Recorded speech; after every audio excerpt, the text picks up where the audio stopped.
For the first time, we are doing Sound Yoga meditation, which is a simple, straightforward, and spontaneous way of reaching an inner equilibrium in a manner that doesn't require excessive stress or effort, but one that just happens. Now, there is a system and a way that we reach this space that we call thoughtless awareness, which is a place beyond our thoughts, which is a time and a place where we're able to nourish ourselves, nourish both our physical, our mental, and our spiritual beings. Now, the meditation we are doing came from Shamaji, and we've been practicing this meditation for about 50 years. And today we will be going, as usual for those who've been with us before, we'll have two parts, which is firstly a introductory meditation with the affirmations, kind of like a quick basic know-how of your subtle system and how you can meditate by yourself. Now the second part will be then to do with this small little lesson or theory we'll be going through today. And today's topic will be vibrational awareness. Now, for those who will be hearing this word for the first time, it might bring associations of the Beach Boys' Good Vibrations, or the counterculture movement of the 60s and 70s, and the kind of peace, love, and joy that comes with it. Partly related to that, but we would want to draw a small distance to that culture, of course. Now, vibrations is a topic that can be a bit tough to tackle, and it requires just a little bit of theory, which I enjoy, but I know not everybody does. But we'll just break it down to some simple bits today. Essentially, one will be, what is vibrations? Two will be, how does it relate to meditation? And three, how do I improve my vibrational awareness? Now, when we pass through these three points and questions, we can really come into contact with vibration and how it relates to meditation, because these two are connected in a very indelible way. They are part and parcel of what we do. It is kind of the signposts we use during our meditation to guide us into the current state of our subtle system, into any specific obstructions on our energy centers, also known as our chakras, or any kind of imbalance that might be represented in our three channels. Now that might be quite a mouthful for those who are here for the first time. So just a really quick recap, we in this meditation tap into an energy known as the Kundalini. It is a dormant, maternal and internal energy that is located at the base of our spine in the sacrum bone. Now, when we tap into this energy through meditation and through affirmations, we allow this energy to rise through our spine and cross certain energy centers that are located sequentially, going from the bottom of our spine, from the sacrum bone, all the way to the top of our head. Now, there are 7 chakras located on the spine, and these are flanked by 3 channels. Now, these 3 channels, to break it down to a really simple bit, is just, these channels are our instrument and how we tune, the sounds we make. They can be analogous, they can be a comparison made to a car. A car has an acceleration, it's gas, its deceleration, it's brake, and then the clutch in the middle when you're just freely moving with the momentum you've gained. Now this is representational to our right side, which is our gas, left, which is the brake, and then the middle, which is the clutch, or when things are really in balance. Now, when this Kundalini moves up through the spine, it caters towards our specific energy centers and helps to bring a balance, remove any obstructions, and nourish that energy center. And as it moves up across the body and it reaches to the top energy center located at the fontanelle, or the top of our head over here, then that is the self-energy center. And when we reach that center, that is the space that is beyond our thoughts, and we can attain that true meditation in thoughtless awareness. Now, there are various words in Sanskrit used to describe the state, but we just simply call it thoughtless awareness, because at that point in time and that point in space, you create a distance between your thoughts, but you create a stronger connection to yourself. So you really tap into that true essence of yourself, your spirit, and then bring that above and beyond to the top of your head, across your ego, your superego, your artificial identities. And that way you can tap into your purpose, your potential, and your path. Now, that was the small basic introduction, and now onto the theory. The first meditation will come after the talking, because you don't want to meditate and then talk and then meditate and talk. It's better to do the talking to begin with and then go into the meditation. Just gonna put my phone off for a moment. So vibrations, part and parcel of really what we do. In a way, everybody has a intuitive understanding or a intuitive feeling towards vibrations. Some more and some less. Vibrations are ubiquitous and present, and it permeates through matter, both organic and inorganic. It is an energy that pulsates, in Sanskrit known as spanda, and it's an energy, it's very much similar to, you could say, sound waves. So it moves, it's similar to light, but it's a particle and it moves. It has this flow to it. It has a vibration because it moves, and it has a resonance. Now, what does that have to do with meditation? When we meditate, when we tap into that energy of the Kundalini, we can heighten our intuitive grasping of this vibrational awareness, because the vibrational awareness can be similar to what you have as your gut feeling. You have a certain feeling that something is good or something is bad. Now, essentially, what is good is that which pleases yourself, which gives you joy. That can be seen as what's good. And that which produces more joy is full or is permeated with more vibrations. There's more potential, there's more of it kind of locked into the interstices of this either inorganic or organic object. For example, pieces or masterpieces of art. They have a certain attractiveness. You feel drawn towards them, perhaps to do with the show of skill, perhaps to do with the technique and attention paid to the certain piece, and perhaps because it just, the whole package of the sum of its parts draws you, it attracts you, it pulls you towards it. So it has a certain magnetism to it. For example, one could of course say that, yeah, it's to do with popularity or images or we subjectively deem something to be worthy and beautiful, aesthetically pleasing, while others are not.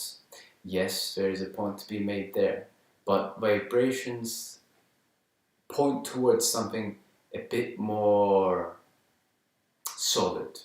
It goes beyond the mind because it speaks to the heart. It really speaks to if there's joy there, if it's pleasing to the self, not to the mind. So masterpieces like, for example, Mona Lisa, that draws flocks of people to see it in Versailles, although it's a little teeny tiny small picture and you got lots of tourists with their cameras taking pictures of it. So there is a sensitivity to that, which is kind of, it doesn't have to be grandiose and large to have vibrations. It can be small, it can be pure, it can be simple. It can be a painting, it can be music, it can be architecture, it can be a movie, a poem or a novel, any artistic endeavor, as you know, taps into these emotional side of our being. And if it produces joy, it has a vibrational coefficient. Now, in a way, you have slight understanding of where this vibration is found. Now, these are what I mentioned, mostly inorganic particles. They are kind of matter which is being imbued with vibrations. But people and places can also have this vibrational feeling. You might have noticed when you go to certain places, something might just feel off. Something might feel heavy, or something might just not feel right.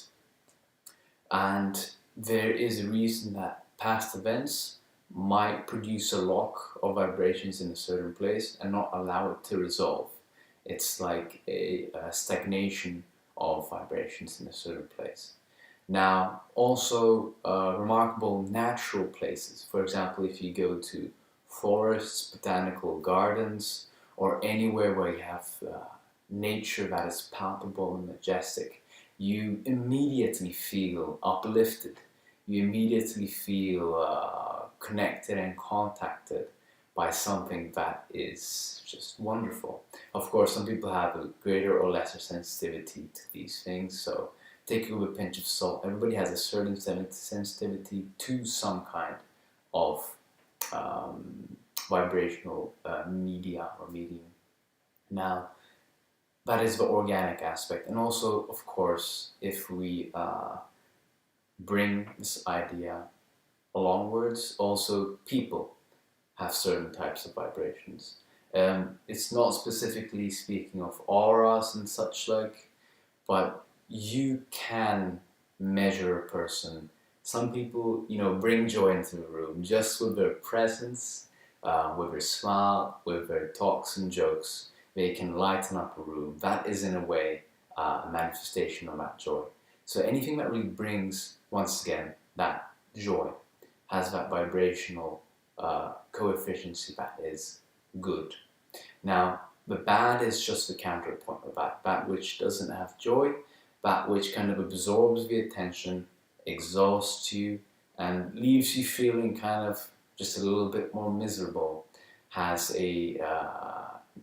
it has a vibrational coefficient that is kind of bad or negative.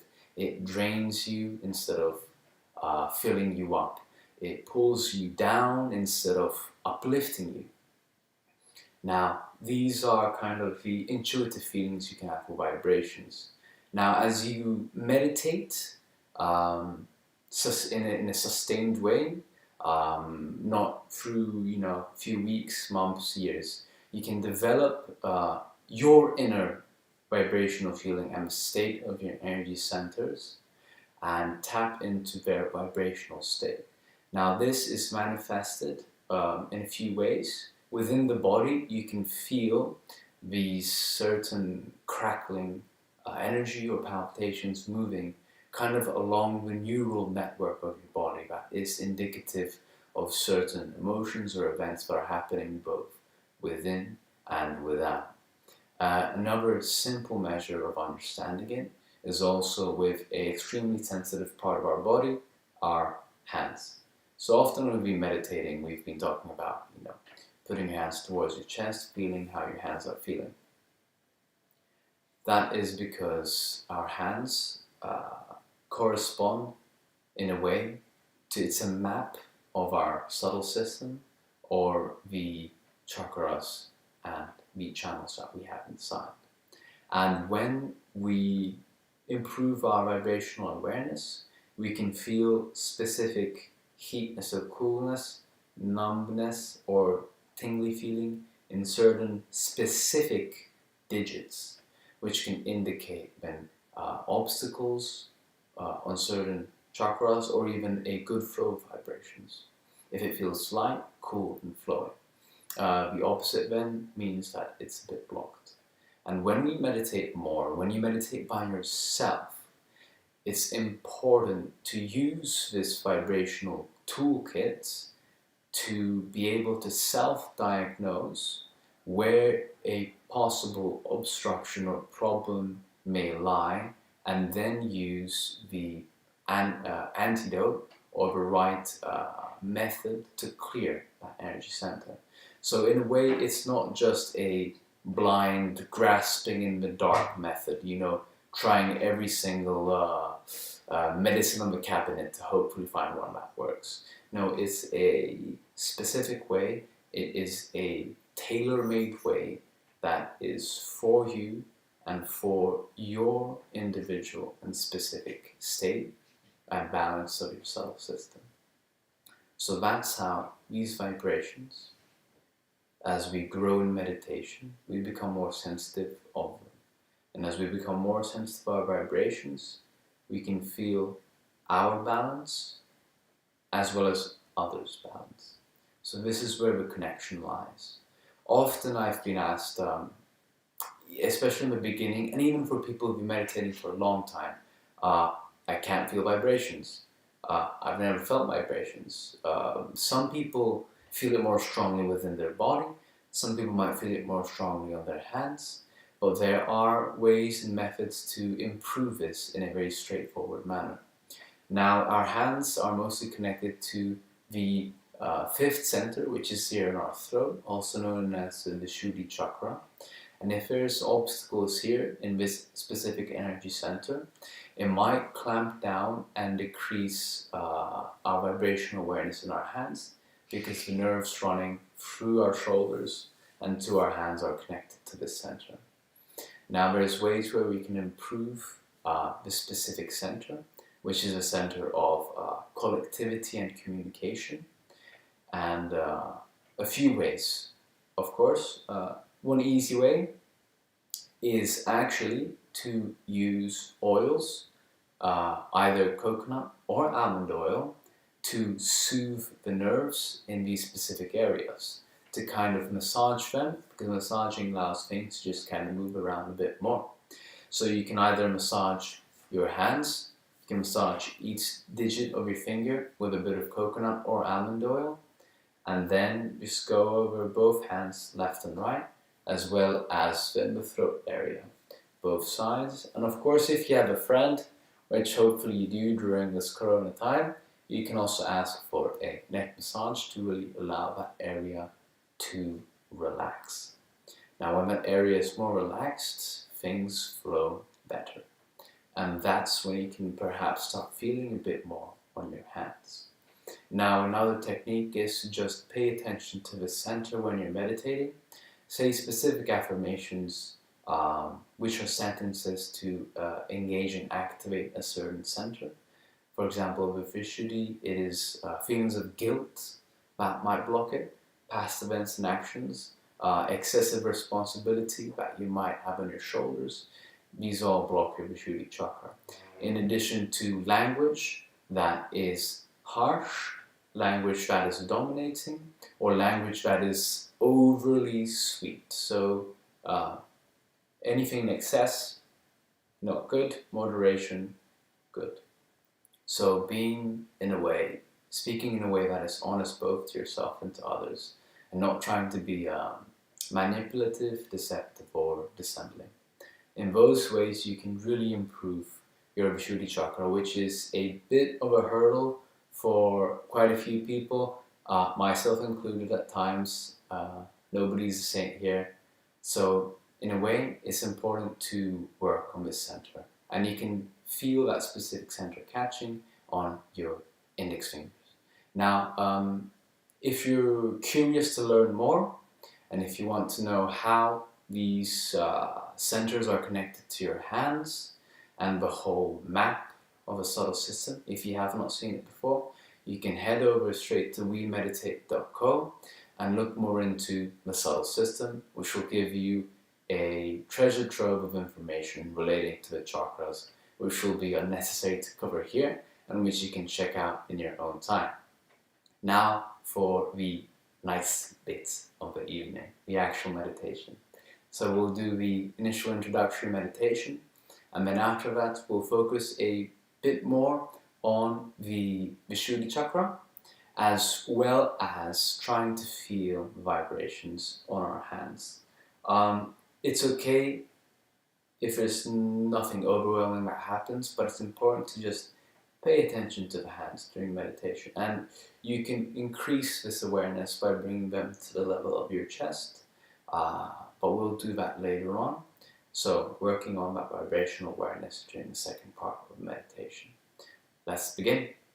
So if you are ready, find a comfortable spot to sit down, either on the floor, on the chair, on the bed. It doesn't really matter as long as you feel ready to sit down for about 20 minutes or so. Now, let's open both of our hands on our lap like so. You can sit not crazy straight like a ballerina, but neither slouching too much. But a position that's relatively comfortable with your spine straight and your head upright. Now to begin this meditation, we'll just keep our hands open on our lap like so. If you notice your hands kind of curling back in, just try to keep them slightly open and ajar, because that helps things move around a bit more. So just to begin with, and to create a small space of silence, in addition to my babbling and talking, we can, for a moment, just focus on drawing in the breath through our nose and exhaling it out of our mouth. So just for a moment, we can quiet down and find that meditative space.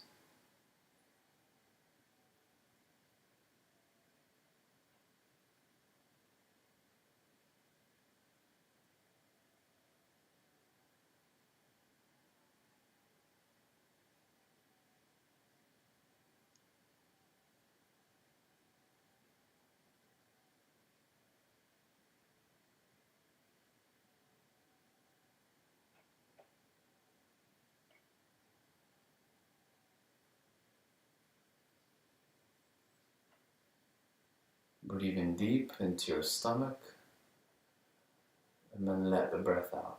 Just try it a couple more times.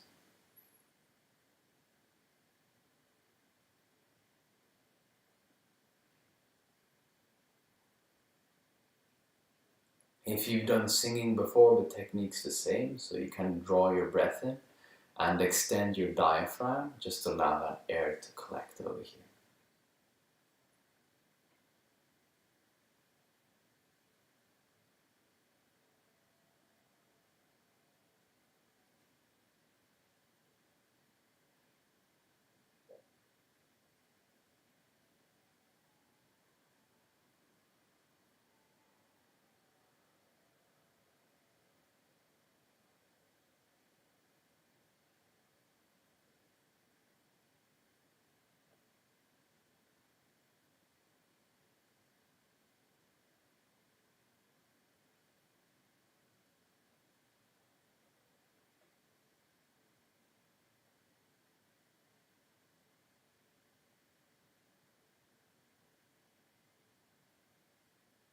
Let's start with the heart. So let's place our right hand on our chest like so. You can keep your eyes open or closed, it's okay. No specific need for either in this situation, so you can choose. We can feel the palpitation of the heart below our rib cage.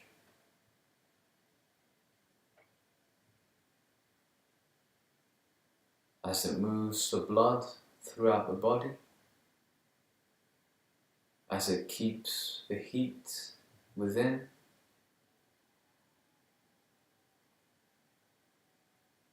and as it nourishes each and every organ within our body.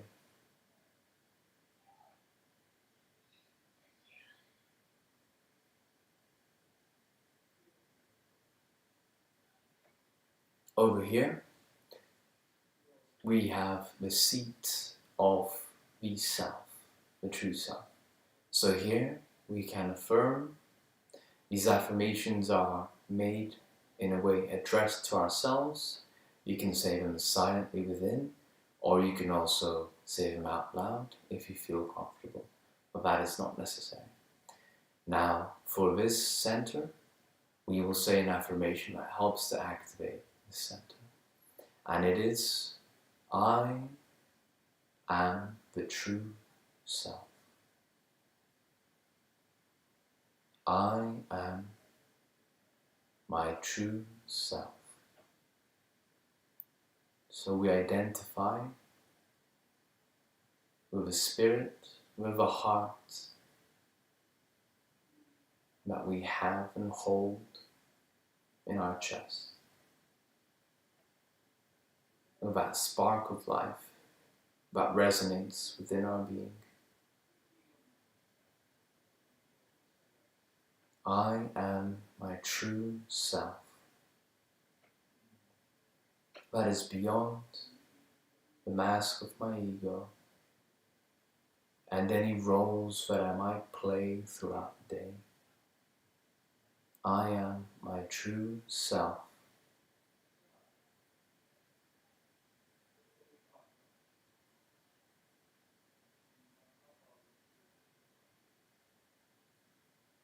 Raising the hand to the left side of our neck, we can slightly tilt our head to the right and really open up that area between our shoulder and our neck, the nape of our neck. And as the saying goes, you hold responsibility in your shoulders, you carry responsibility in your shoulders. So over here, we attend to this, we attend to the energy center of the Vishuddhi chakra, and especially the left side can be blocked by guilt that we either consciously or subconsciously carry with us as a luggage, as excessive weight that might pin us down. So over here, it is important to face this luggage and to let it be, to allow it to stay back, to allow it to drop off. And while one may not especially say, I might not have guilt, it can be present in a subconscious manner from a variety of different sources. So over here, we can just say, I am not guilty. I am not guilty at all. We can repeat it a couple of more times, because in the West, there are quite a couple of things we can feel guilty about. So say it a couple of more times to yourself. I am not guilty at all. I am not guilty. Because carrying guilt only stifles our growth.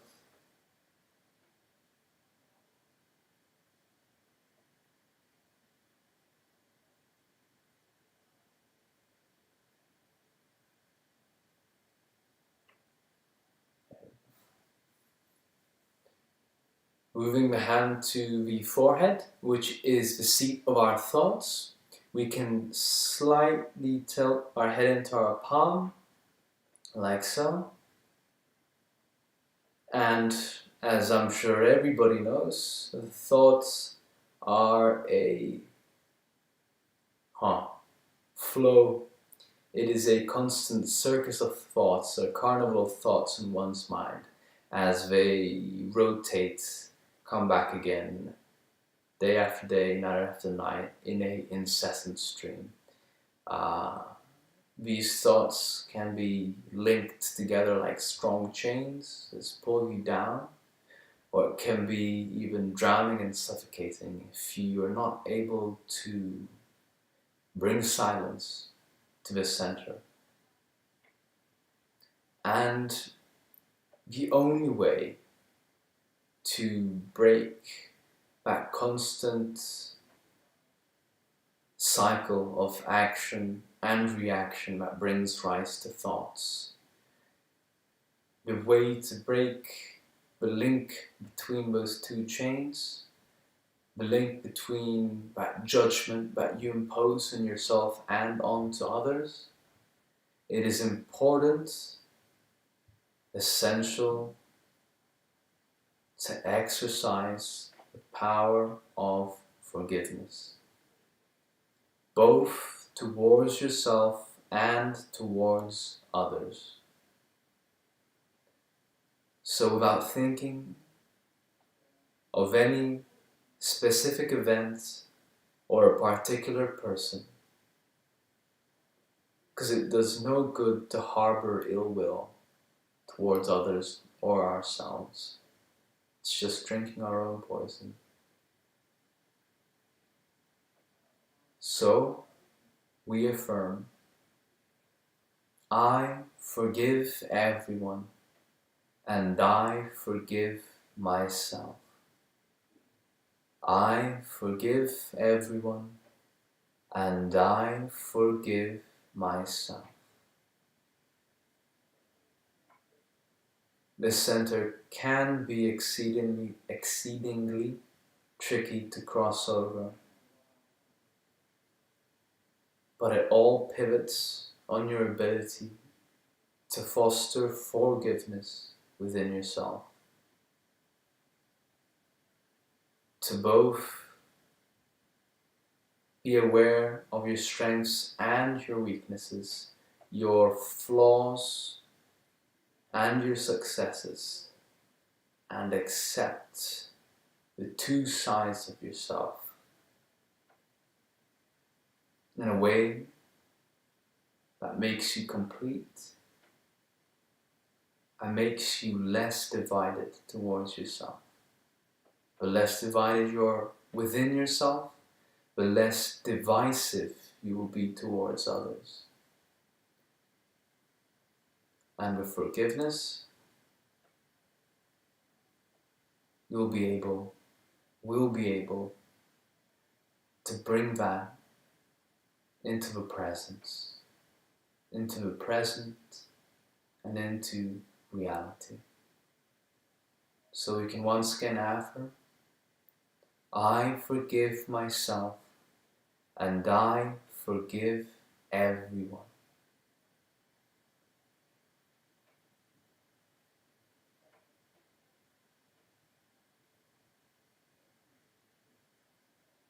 Moving the hand to the top of the head, we can rotate the scalp in a clockwise manner, so going left, front, right, back, and just repeating that circuit a couple of times.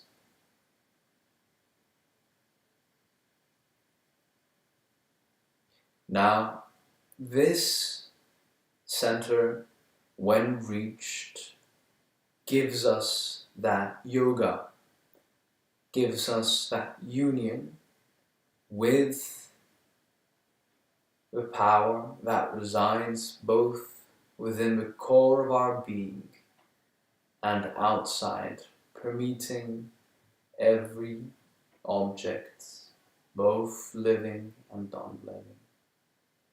When we reach the center, we tap into that state of thoughtless awareness, and we tap into a state of primordial peace, that is stillness personified.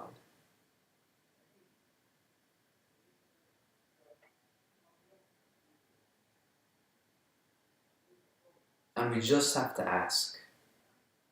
And we ask that eternal energy at the base of our spine to give us our understanding of the self, to realize the self, to give us our self-realization. So here we affirm, Kundalini, please give me my self-realization. Please deepen my meditation. Kundalini, please give me my self-realization. Please deepen my meditation. And it's with that genuine spark of curiosity and desire that will help you reach ever higher in your ascent in meditation. And it begins with asking. And that's all the effort you have to put in from your behalf. So we can just take a moment to settle into that space of peace.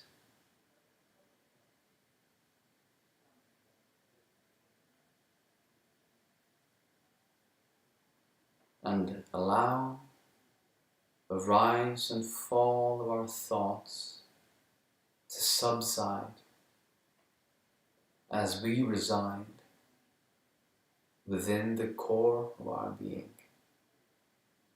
within the true self. So breathe deep and breathe out. And we'll just take a small moment to sit in silence.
We can move our right hand to our throat,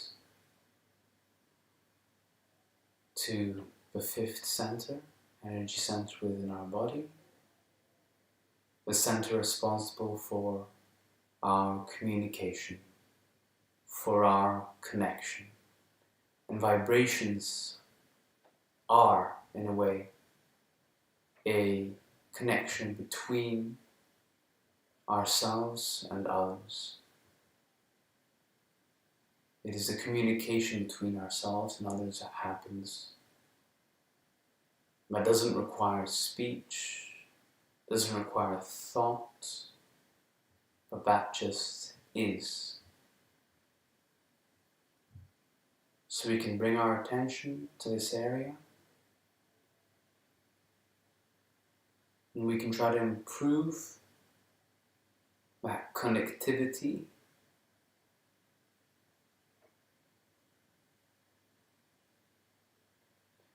and the better we're able to understand others, their perspective, their point of view, the more we have a understanding of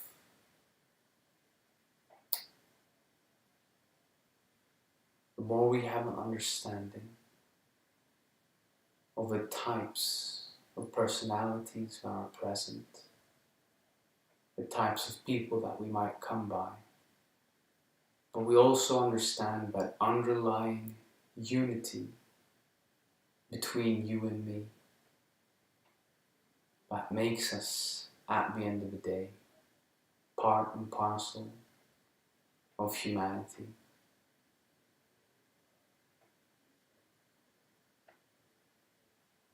And to achieve that, we just have to talk in a manner that is beneficial to ourself and to others, in a way that is sweet, spontaneous, honest, and genuine. That can be at times mischievous as well as diplomatic, jocular as well as serious. To know when to apply the right tone in a specific place and people. That gives you that understanding of communication.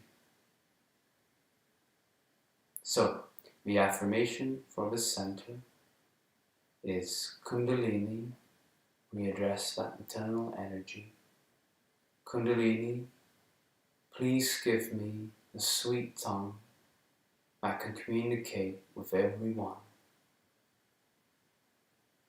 Kundalini, please give me a sweet tongue that can communicate with everyone.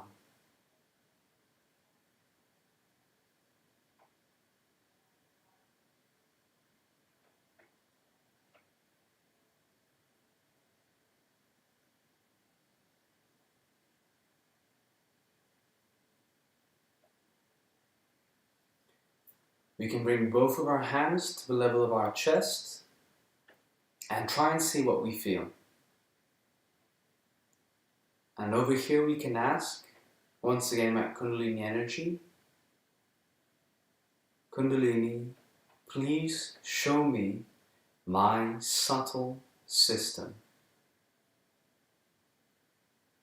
Kundalini, please show me my subtle system. And then let your attention rest on the palms of your hands and the digits of your fingers.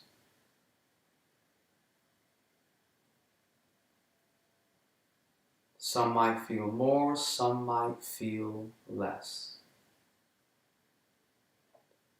But it is in our interest to develop this vibrational awareness. So keep those hands up.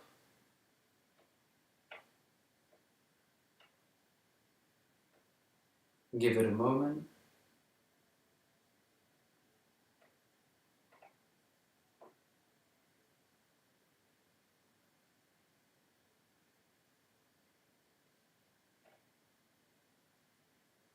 You can also ask, Kundalini, which centers should I work on? And then you will be guided to which chakras still have obstacles and obstructions.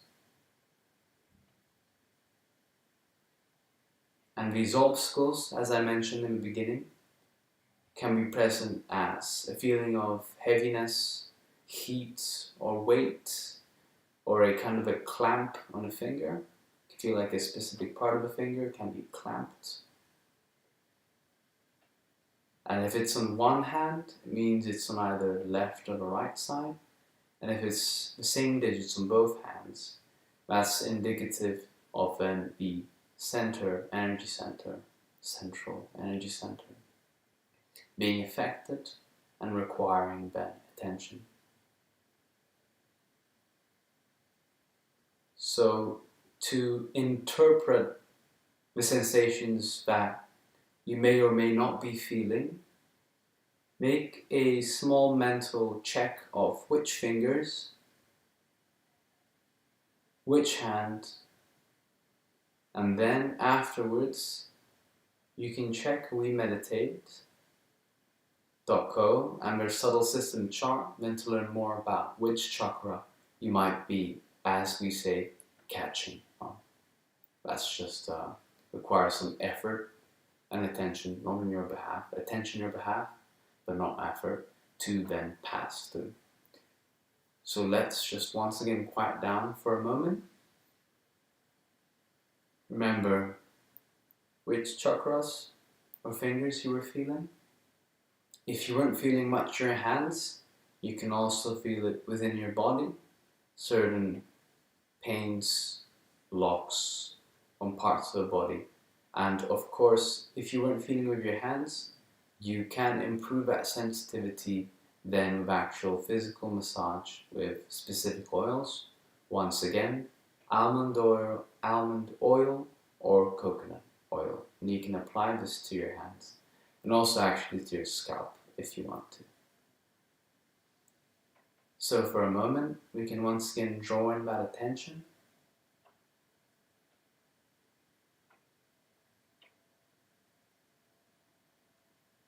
You can use your breath as a way to tune into it and bring that attention back inside.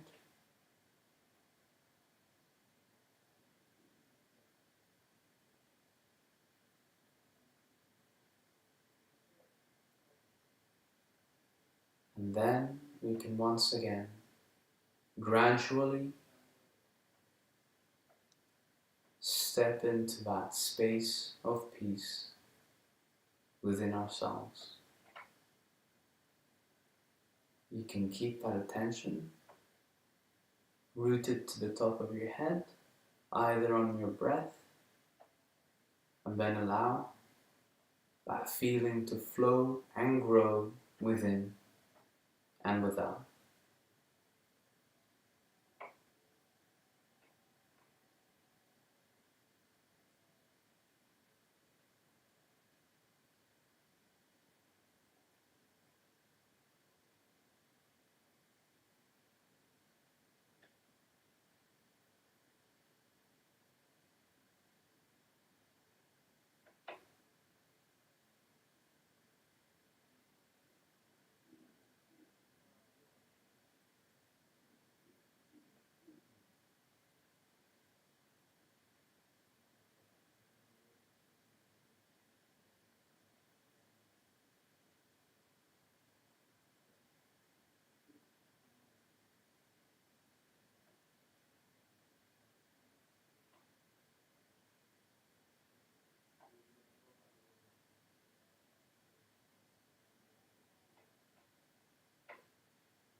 Then we can finish our meditation by, as we usually do, keep your left hand open and then you pivot your right hand around your left hand like so, keeping your attention on your hands, and you bring that